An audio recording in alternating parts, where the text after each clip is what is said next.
وقتتون بخیر. اتفاقات روی داده طی هفته‌های اخیر جریان انقلاب شبیه سازی شده دست نامری آنلاینی رو واضح‌تر و مشخص‌تر کرد. درک متعارفی که در این زمینه قرار بود بر مردم چیره بشود و مردم این درک رو داشته باشن این بود که مردمانی تشنه آزادی و زندگی کردن در مقابل یک حاکمیت مستبد توتالیتر به نام جمهوری اسلامی ایستادند و این مردم در برهه‌ای از زمان به وجدان عمومیشان هم برخورده است و حاکمیت یک مشت ملای مرتجع شیعه را بر نمی‌تابند و برای این استناد کردن به حرکت‌های مختلف و ایونت‌های مختلفی که برگزار می‌کردند و ادعای یک انقلاب زنانه‌ای که با مرگ یک دختر سقزی استارت خورده بود و سراسر ایران را در بر گرفت. خب ادعاهایی که در این زمینه میشد انقلاب جوانان نسل زدی بود که در عامیانه ترین گفتگویی که مطرح میشد و در عامیانه ترین دریافتی که مطرح میشد این بود که این جوانان بی ترمزی هستند که حتی حرف پدر و مادر خود را گوش نمیدهند و تحت تأثیر دریافتی و قرینه‌ای که از جهان غرب به واسطه تکنولوژی دارند نمیخواهند آنگونه که پدرانشان و مادرانشان زندگی کردند زندگی کنند و اینها زیر بار فرمانهای حکومتی نمیروند و کشف حجاب میکنند. خب ما هم همون موقع قرینه سازی کردیم که جمهوری اسلامی چرا از تمام توان سرکوب خود استفاده نمیکنه. جمهوری اسلامی خیلی وحشیانه تر، بیباکانه تر، قبول ترها با مسائل این چنینی برخورد میکرد. خب ما دیدیم بعد از آخرین اعدام معترضین که دومینش باشه تقریبا همه ماسا رو کیسه کردن. اون نسل زد بی‌پروای انقلابی عجیب و غریب حالا جرأت نمیکنه بیرون سری بیاد تو خیابون، میترسه بگیرنش اعدامش کنن در ملأ. حالا دیگه اسید پاشی و تیغ و اینها بماند تا حالا ما بفهمیم اون نسلی که در دهه 60 بود چه تفاوتی با این نسلی که ما میخوایم لیدی به لالش بذاریم داره. چرا من این حرفا رو میزنم؟ به خاطری که ما درک و دریافت درستی داشته باشیم. ما بر اساس توهم انقلاب 57 و قرینه سازی از انقلاب 57 هر نوع گرد هم آمدن در خیابان را انقلاب مینامیم. چرا؟ چون در سال 57 یک روند هدایت شده‌ای با حضور مردمی در خیابان و ادعای رهبریت کردن کسی چیزی به نام تغییر چهره رژیم اتفاق افتاد و این توهم تمام این مردم رو در بر گرفته بود که انقلاب کردند. مثل همین توهمی که الان در این جریانات اتفاق افتاد. خیلی بدو اومدن که سهمی داشته باشند در رژیم جدید و لذا تمام کارنامه خود رو در جمهوری اسلامی از بین بردن و الان به عنوان یک خارج نشین دیگه مثل سابق نمیتونن رفت و آمد بکنن به ایران. خیلی هاتون 57 هم همین بود.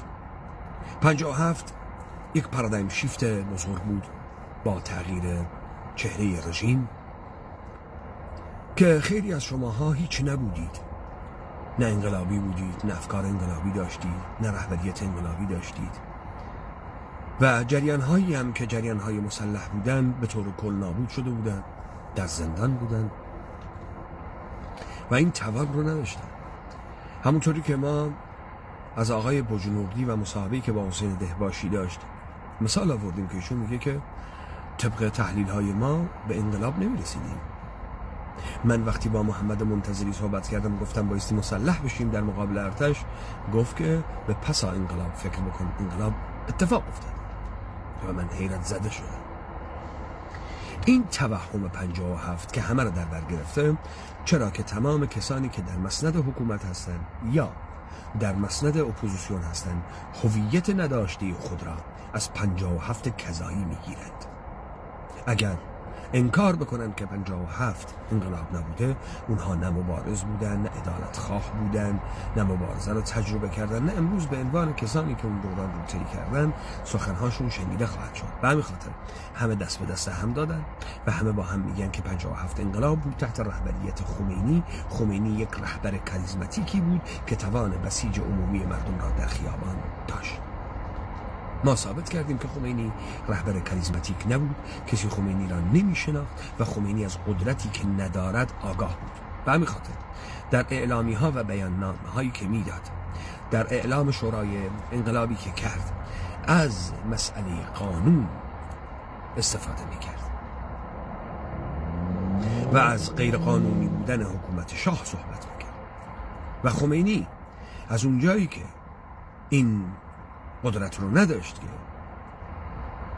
بهش منتسب کرده بودن که آحاد مردم رو به خیابان میاره و این قدرت رو داره و به عنوان یک رهبر کاریزماتیک در این کار رو میکنه، به خاطر اینکه بتواند حکومت را قبضه بکند و تصرف بکند، به صورت غیر قانونی سپاه پاسداران حرامزاده غیر قانونی را در 2 اردیبهشت 58 درست کرد که آخذ کردار سر به خود تمام اینها رو قبلا تحلیل کرد.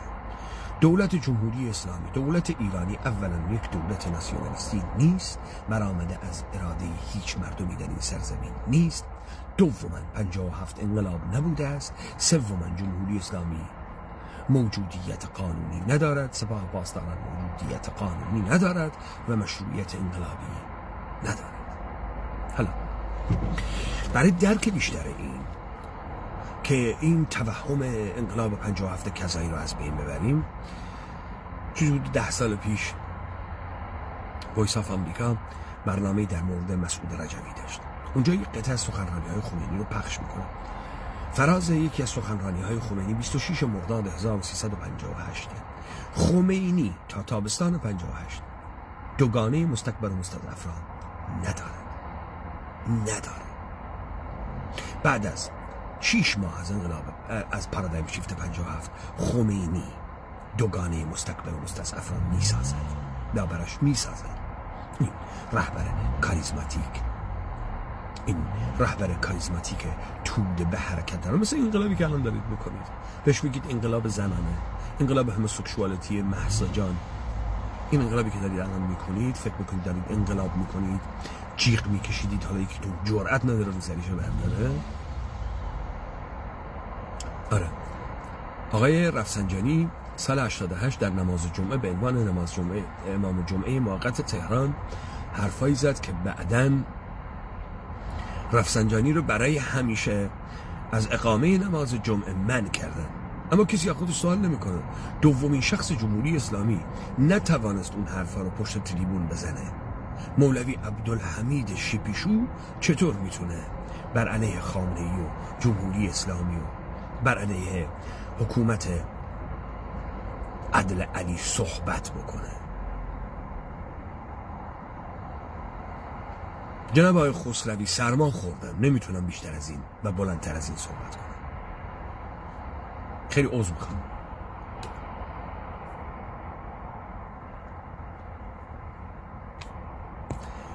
امیدوارم الان صدا خوب باشه. صدا خوبه. امیدوارم که صدا خوب باشه.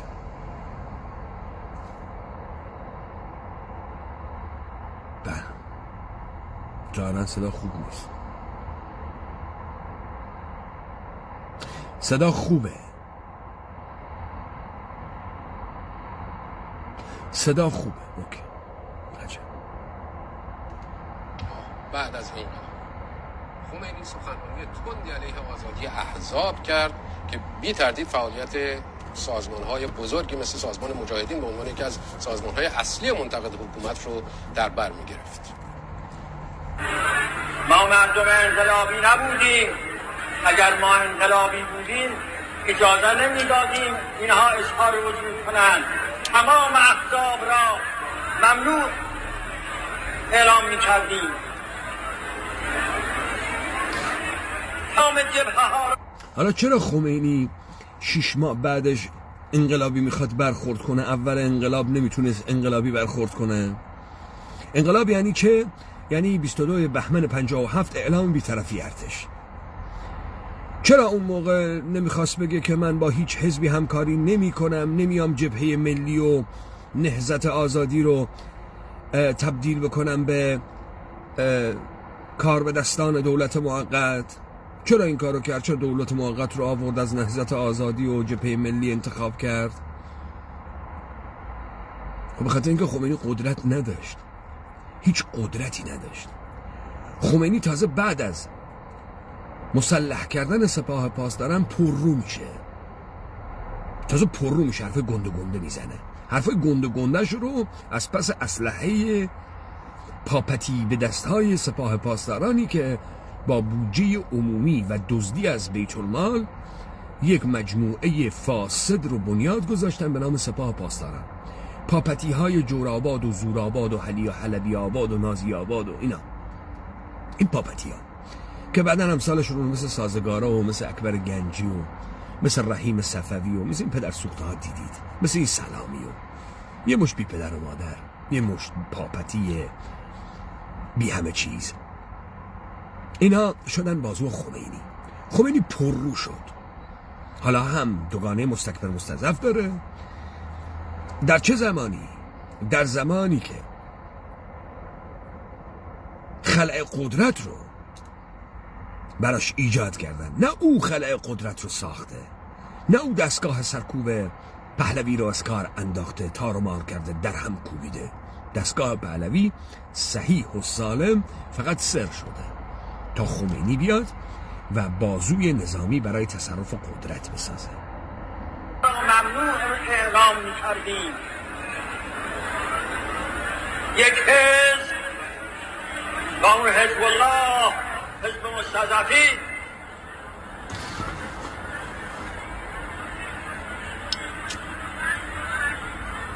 و من توبه می‌کنم از این اشتباهی که کردم. بله، خمینی میگه که فقط یک حزب، اونم حزب الله، حزب مستضعفین، و من توبه میکنم از این اشتباهی که کردم. نه آقای خمینی، توبه نکن. تو قدرت نداشتی. تو یه ملای یه لاقبای نامتعلق هندی تبار پارسی هندی بولدت کردن، بزرگت کردن که جای رو بهت بدن. حالا حرفات رو بنابر موقعیتی که درش قرار داری عوض میکنی. آقای خمینی، تمام این مردم متوهمیم که فکر میکنن بر علیه شاه قیام کردن، یه مشت متوهمیم که امروز فکر میکنن قیام دارن میکنن. همونا.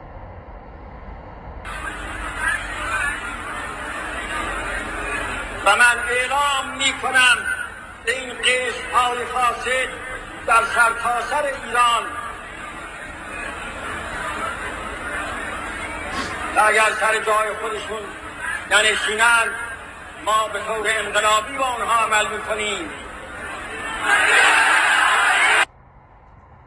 6 ماه بعد از این سخنرانی در 4 اسفند 58 مسعود رجبی در اولین سخنرانیش در دانشگاه تهران از حمله حکومت به افراد و خانواده‌های مجاهدین دادخواهی کرد و به حکومت هشدار داد. اگر نمی‌دونیم که بمیزه ما رو هوادارا رو و خانواده ها میارن، اگر دائما تکرار نمی‌کردیم از قول رسول خدا من سمع رجلا ینادی یا للمسلمین فلم یجب فلیس بمسلم، در گوشه و کنار دنیا اگر کسی مسلمان‌ها رو به کمک بطلبه و اجابت نکنن، مسلمان نیستن. یا للمسلمین پس کجایی؟ چرا صداتون در نمیاد؟ الله اکبر.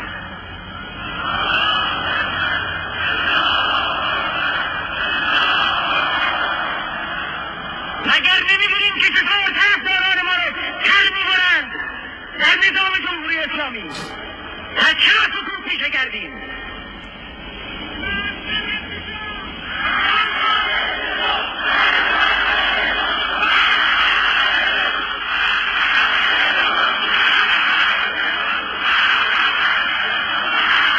اگر گناه ما چیست؟ ای کسانی که گوش دارید، مگر ما چه کردیم جز تحمل رنج اسارت؟ ولی بگذاریم ترکیب بکنیم، وای به روزی که تصمیم بگیریم مشت رو با مشت و گلوله با گلوله پاسخ بدیم. خب اینجا مسعود رجوی گفت وای به روزی که تصمیم بگیریم مشت را با مشت و گلوله را با گلوله پاسخ بدهیم. حالا بعد در سخنرانی که خمینی کرد بعد از یک رشته ترور مسئولان حکومتی و انتصاب اونا به مجاهدین، از معدود دفعه‌هایی بود که این بار آقای خمینی در جنگ قدرت ابراز ضعف کرد. من نمیگم ما غلبه به اونها میکنیم، لکن ما غلبه ایمانی داریم به اونها. خب خمینی که این هارت و پورتا رو میکرد، این اخطاری که مسعود رجوی بهش داد، بعدن یک سری عناصر حکومتی جمهوری اسلامی رو که ترور کردن خمینی ماسه کیسه کرد. گفت من نگفتم که ما غلبه میکنیم، بلکه ما غلبه ایمانی میکنیم. خمینی سال 59 اینجا داره میترسه و ماستو کیسه میکنه. این همان خمینی رهبر کاریزماتیک پدر سوخته مرجع عالی قدر شیعیان شیپیشو دنیاست. این خمینی، این هم خمینیه. از دست یه مشت جوجه جوان مجاهدین بین حرفا میفته. ما همون منطقی را داریم که در صدر اسلام بود که اگر اونا را بکشیم ما به بهشت میریم، اگر اونا ما را بکشن بازم ما به بهشت. بله خمینی همون منطقه داره که در صدر اسلام داشتن، اگر اونا اینا رو بکشن اینا به بهشت میرن، اگر اینا اونا رو بکشن باز اینا به بهشت میرن. خب تا نباشد چوبه تر فرمان نبرد گاو و خر. خمینی اینجا ترسیده از دست یه مشت جوان مجاهد. این کیه؟ من چرا این حرفا رو دارم میزنم؟ به خاطر که شما بفهمید وقتی از رهبر کاریزماتیک دارید صحبت میکنید، یعنی اگر من رهبر کاریزماتیک باشم الان به اشاره انگشت من و سخنان من میلیون مردم بی خیابان بیاد، من احتیاج به نیرو مسلح ندارم. من خودم رو کوچیک نمی کنم تبدیل به یک گروه چریکی بکنم. وقتی تمام حکومت رو به من میدن، تمام ارگانهای حکومتی تحت فرمان منن، من احتیاج ندارم نیرو نظامی درست بکنم. ولی خمینی از اونجایی که هیچ کدوم از اینها نیست، این نه انقلاب هدایت شده سازماندهی شده مردم قصدمندیه، بلکه یک مشت نمایش خیابانیه، یک مشت بی همه چیز هیچ و پوچ سیاهی لشکره که یک شلوغی در خیابان بکنن تا اینها در مراکز قدرت جابجایی قدرت رو انجام بدن. این قرینه سازی از 57 پدر مردم ما رو در آورد. همه قهرمانن، همه انقلابیان، همه انقلاب کردن. به همین خاطر توهم حضور در خیابان باعث شده که اینها فکر بکنن که براحتی می شود یک حکومت مستقر رو نابود کرد بدون اینکه ازش سلب مشروعیت کرده باشن، بدون اینکه باش برخورد کرده باشن. برگردیم سر مسئله این قرینه سازی هایی که میخوان بکنن در دنیای جدید. ببینید شما وقتی برمیگردی میگی ایرانیت تبیین نظری جدید ندارد، ایران مدرن تبیین نظری ندارد. دلیل داره. دلیلش اینه که تو به عنوان یک ایرانی هیچ پرینسیپی به عنوان ایرانی بودگی به جز رعیت بودگی، عارف بودگی، شیعه بودگی نداری. هیچ چیز دیگه نداری. مثلا فکر میکنی بیایی تو خیابون و از حقوق بشر استفاده بکنی، اینها به تو ربطی نداره.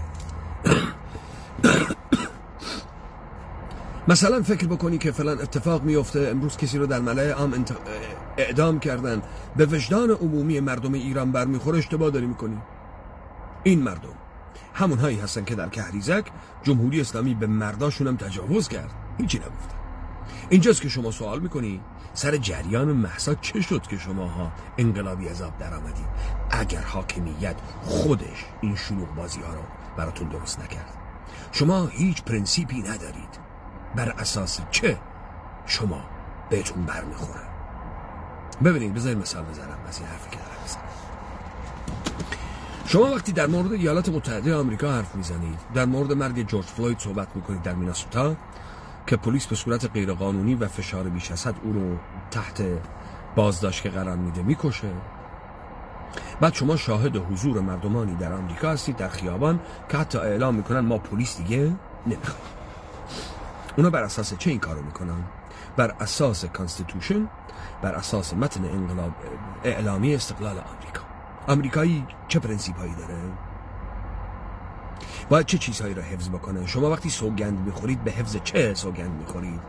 به حفظ اصول و پرنسیپ های اعلامی استقلال آمریکا. خب میگه اعتقاد ما بر این است که این واقعیات به خودی خود بدیهی و آشکار میباشند که انسانها برابر آفریده شدند. این اعلامی استقلال آمریکاست که آفریننده انسانها حقوق جدا نشدنی به آنها داده است و در میان چنان حقوق اساسی حق زندگی، حق آزادی و حق پیگیری خوشبختی خیش نهفته است که برای دستیابی به این حقوق دولت‌ها از سوی مردم بنیاد نهاده شدند. پس دولت‌ها برای چه چیزی بنیاد نهاده شدند طبق اعلامیه استقلال آمریکا؟ برای پیگیری حق زندگی، حق آزادی و حق تعقیب خوشبختی. دولت‌ها برای این درست شدند و دولت‌ها قدرت خود را از توافق شهروندان می‌گیرند و این دولت‌ها هم قدرت خودشون رو از توافق شهروندان می‌گیرند. این که هرگاه هر فرمی از حکومت نابودی مردم را پیش سازد، حق مسلم شهروندان است که آن حکومت را دگرگون و یا براندازد.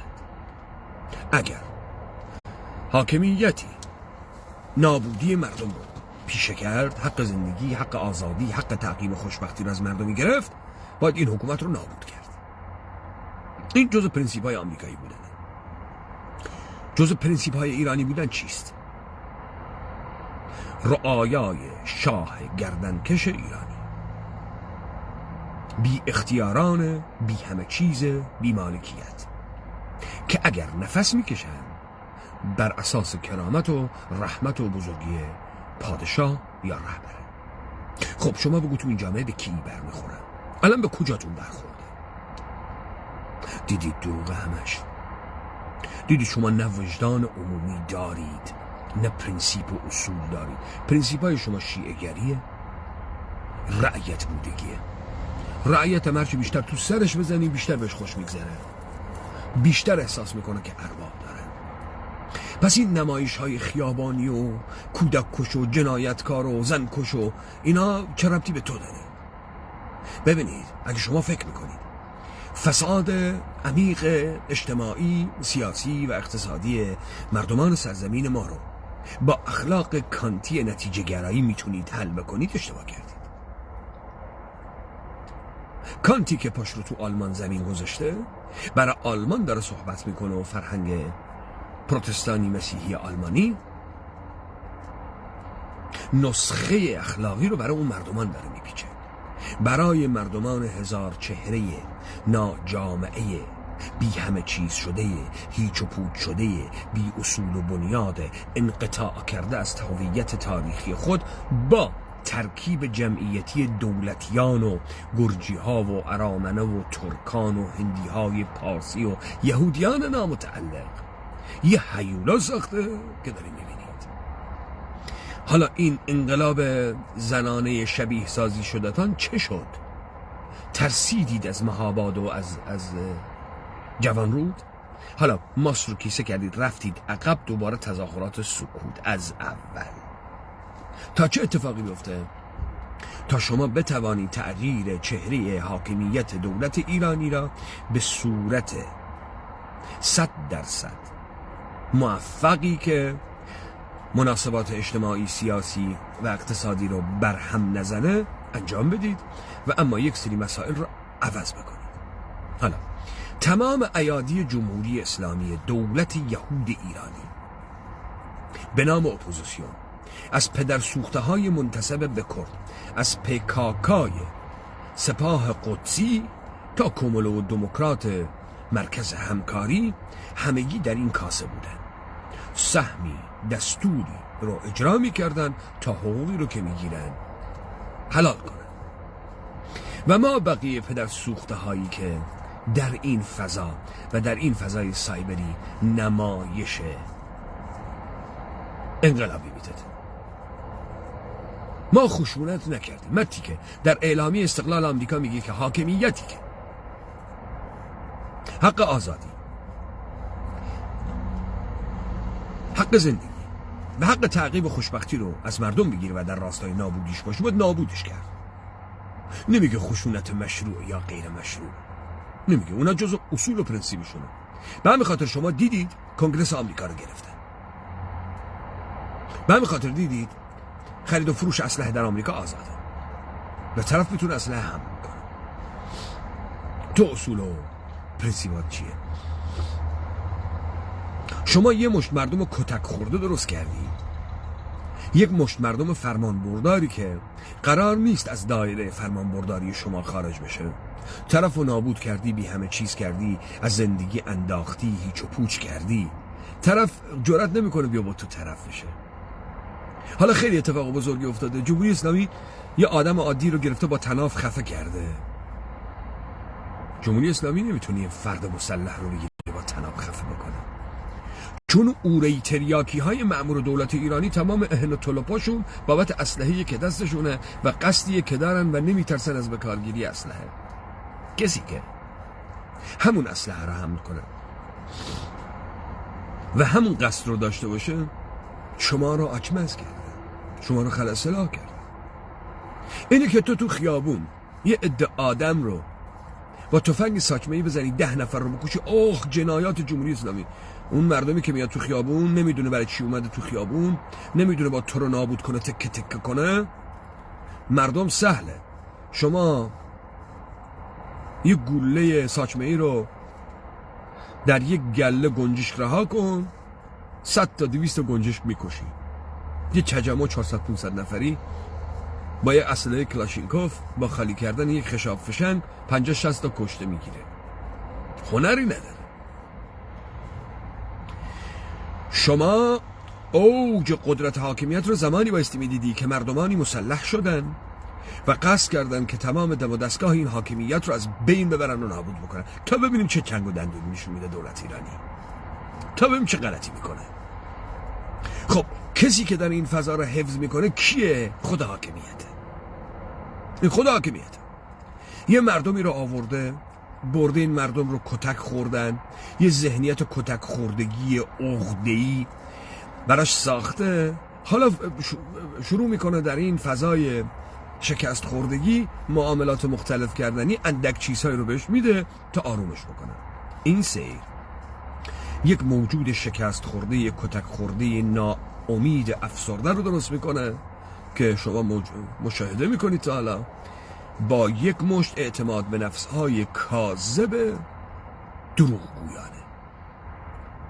ظرف چند روز گذشته شما همه داشتید آدم ها رو میخوردید، انقلابی های یک شبه، بدون سازماندهی، بدون رهبر، بدون ایده انقلابی، بدون تبیین کردن انقلاب. تو میگی من بهم بر میخوره، اما هیچ اصول و پرنسیبی نداری. به کجا ایرانیتت بر میخوره وقتی به مردات تو کریزک تجاوز میکنن؟ بیار جز اون اصول و پرنسیبی که بهت بر میخوره رو بیار رو کن. تو به عنوان یک ایرانی، یک رعیت پادشاه ایرانی، یک زرتشتی غصن تعمیده خود با ادرار گاوی و چیز دیگه بیشتر از این نیستی. چه چیز هستی تو به عنوان ایرانی؟